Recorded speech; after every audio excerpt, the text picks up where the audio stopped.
I think the game plan now for the United States on the International Criminal Court is a pretty doable game plan if we simply had the political will to start. We don't have to rush to ratify the treaty and be a state party to the treaty.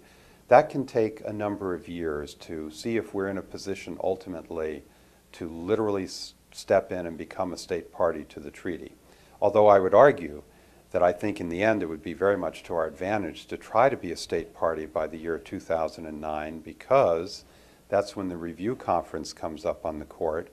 And if we want to influence, seek amendments to the statute, influence how certain crimes are being defined at that review conference, if we're not in there as a state party, we will not have that significant influence in the process. So if you're talking about national interest, national security, what's best for the United States, you'd strategically want to position yourself as a state party in those rooms in 2009.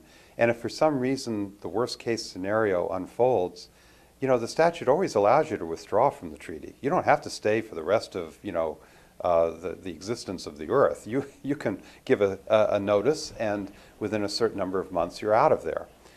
The one thing we should do is start devising means to better cooperate and collaborate with the court in order to achieve common goals, such as to try to bring justice to the Darfur region of Sudan, to try to bring justice with respect to the Lord's Resistance Army in Uganda, to try to bring some level of justice to that horrendous situation, sort of the perfect storm of atrocities which is occurring in the Democratic Republic of the Congo.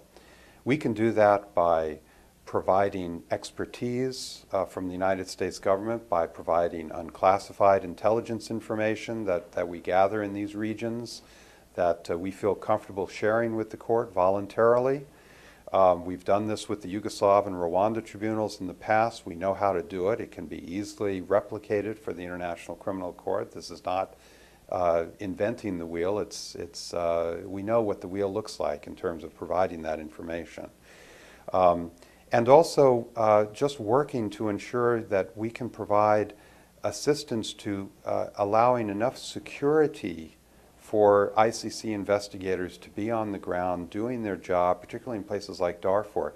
If we could just enhance the African Union's ability to deploy troops and move around the Darfur region and provide certain amount of security, we can get the ICC investigators in there to start building their case, interviewing witnesses, surveying property destruction on the ground. That's what they need to be doing, but they need a certain level of security to be able to do it. The United States can help enormously in those areas. The final way that we could continue to really bring the United States more in line with the common objectives that we have with the court is to use our considerable authority and influence on the Security Council of the United Nations to refer situations to the ICC for their investigation and, if merited, prosecution.